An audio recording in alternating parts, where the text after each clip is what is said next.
Hi everyone. So these are the two cameras that we'll be looking at today, and I'll explain what settings to use. This is the entry-level Canon Rebel T2i, and this is the I'd say mid-end Canon 6D full-frame DSLR. So the settings between them will be very similar, and the same settings will apply to pretty much any camera from other brands as well. To start, set your camera to manual mode, which is the M on your dial or in your settings. The first thing you see is this menu over here. And on this menu, you see the shutter speed, you see the aperture, and you see the ISO. So first thing you want to do is actually right over here, this WB button, or in your case, it might also be in the menu. But you want to press the white balance button, and you want to switch your white balance to daylight, which is always this sun icon for the northern lights or any kind of night photography actually. But remember to switch it back to auto white balance afterwards. So we're going to select daylight by hitting the center button. Next thing we're going to do is we're going to set the shutter speed up here, and on this camera we do that by using this wheel, but it'll be very similar on other cameras. So I will set that to 6 seconds. For the northern lights, 6 seconds is a pretty good starting point. And next we'll go up to aperture. Now to switch to aperture, the next one over here, you press this button here, which is the Q. So, and next. So that switches it to here. And now using the same wheel, you set the aperture. And you want to set the aperture to the lowest number possible on your lens. In this case, it goes all the way up to f22, I think. But you want it to be the smallest number possible. f4.5 is the smallest one on this lens. But on some cameras, you can go down to f2 or f1.8. So select the smallest number possible. And the smallest number lets in the most light. So that's what we want. And next, what we want is we want to change the ISO. That's the sensitivity. So that there's a button over here for ISO on this camera. It might be located in the menu or somewhere else for yours, but it'll still be called ISO. So hit the ISO button. This screen comes up, and then you can just move around, or you can use this wheel again up here to move around and select ISO 1600. So that's it. Hit the center button to set. And now we've got all the settings. 6-second exposure time or shutter speed, f4.5, so the widest aperture that my lens can do, so the smallest number. And ISO 1600 is a good compromise between noise and sensitivity. Once you've got that, you want to look at your lens. So most of the Canon lenses have the option on the side for image stabilization and focus. You want to turn image stabilization off. In some cameras, it's located inside the menu. But over here, the lens has the button. You want to turn that off because you'll be putting your camera on a tripod. You can't do a 6-second handheld exposure. So turn this to off. And you want to set your lens to manual focus. So move this down to MF. Again, on some cameras, that setting will be in the menu. So you can turn the lens to manual focus because we're going to be focusing manually. So you want to zoom out as much as possible. So you don't want to be zoomed in, because then you get less light and you don't see a wide field view of the aurora, because they're going to be covering a lot of the sky. So I set my lens to 18mm, which is the smallest number and the widest view. And then I can, because I have switched the lens over to manual focus, now I can manually focus. So what I want to do is, once my camera is on a tripod, I look through the viewfinder at a bright star. So once you've centered it roughly and locked your tripod, then switch over to live view. On this camera, this is the button where my thumb is. Switches over to live view, and now I can see better. Then you want to zoom in. So this is the zoom button. So I press that a few times. So I'm zoomed in as much as I can, and then I use the focusing ring here, the manual focus ring, to focus on the star. So once the star is sharp, that's it. Then I don't touch the zoom or the focus, and I'm ready to go. And one other thing you want to do is you want to use a self timer. So when I press this button, that is the one that looks like a little circle or like a little clock. So I press this button and it goes into self timer mode. So from there, I will select a 2-second self timer. So that way when I hit the shutter button, it'll start a 2-second self timer and then it'll take a picture. So that way when you push the shutter button, you're not going to shake the camera. And that's it. So then you hit the view button to see what image you took, and you should see a beautiful shot of the northern lights. So that's it. And now if you want to take a time lapse, what you're going to have to do is you're going to need a remote such as this one over here. So this remote allows you to set the camera on a timer and just have it continuously taking images instead of having to sit there and click one by one. So to make a time lapse, we'll turn off the self timer. We don't need that. Set it back to single shooting.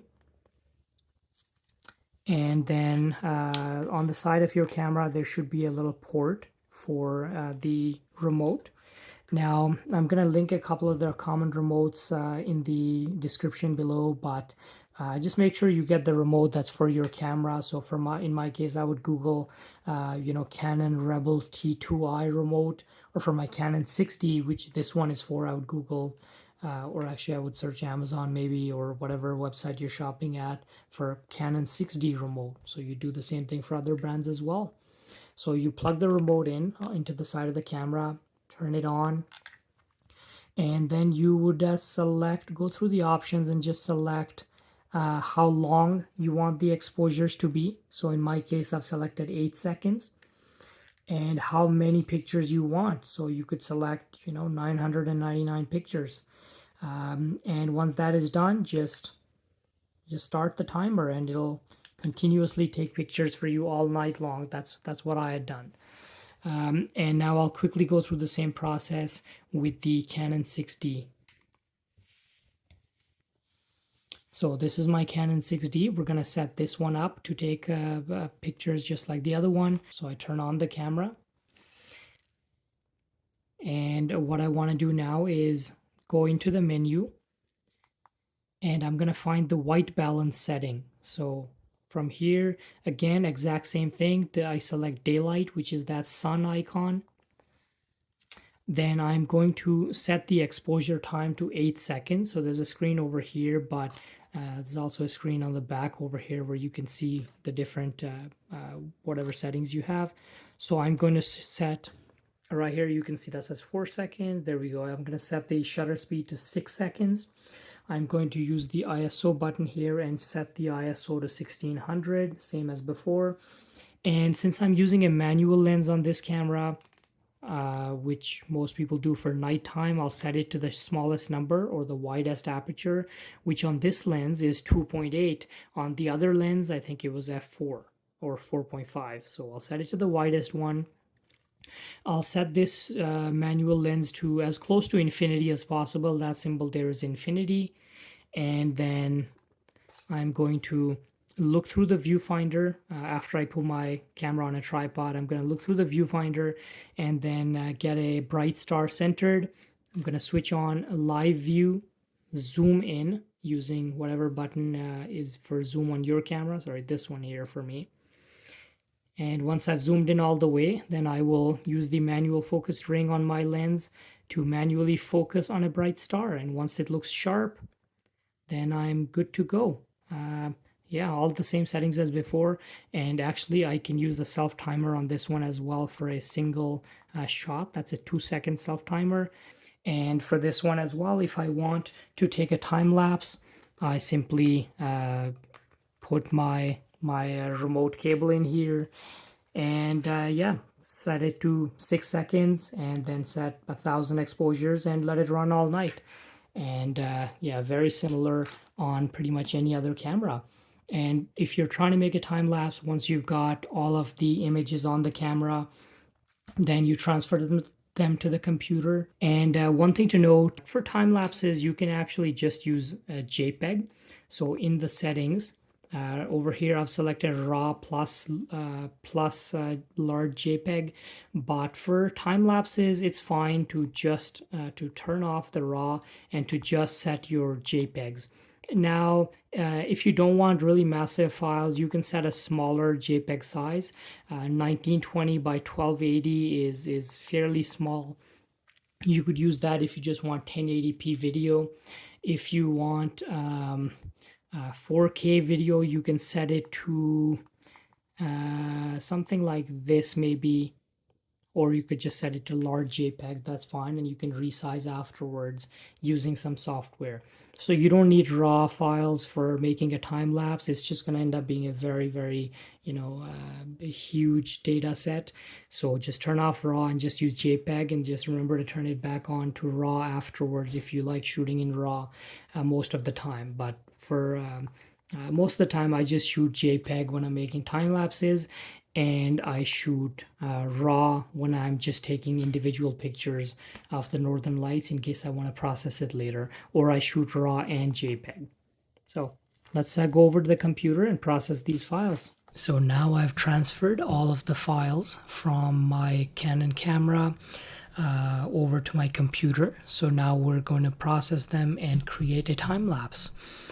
So what I'm going to do is open up this software called PIPP.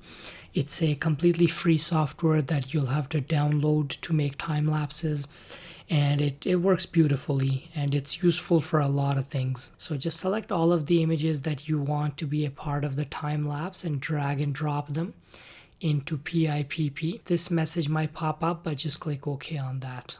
Okay, and then this window is going to pop up, and that's your preview. So you can leave that over to the side. So what we're going to do in PIPP, you have all of these files loaded over here, and leave all of the other options as default. Under processing options, if your files are huge, what I recommend is using this cropping option. So using this cropping option, you can make the video smaller. You can change the shape of the video as well. So right now this is in 3:2 format, so 3:2 aspect ratio, but you might want to set it to 16:9 if you want the video to be the same shape as your monitor or the time lapse.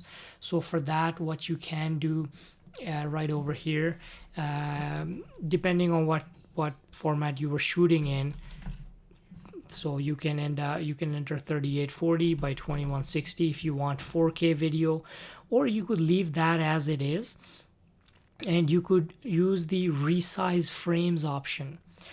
And over here you could put 3840, so that's the width of the video for 4K video, or 1920 pixels, which is the width for 1080p video. So what that would do is it'll take your pictures, which are likely very large, and it'll shrink them into the size of 4K or 1080p video. So that'll be a much more manageable size, and then it'll be easy to play on all computers. So I recommend doing that if you used full size images of the aurora from your camera.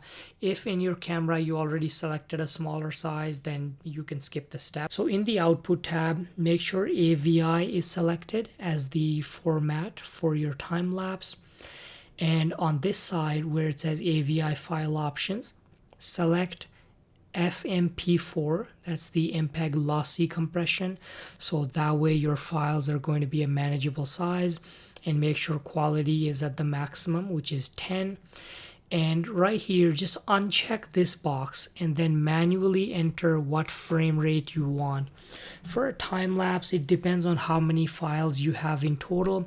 If you have 1,000 pictures that you took over the night that you want to make a time lapse from, then you want a reasonably fast frame rate, something like 60 frames per second.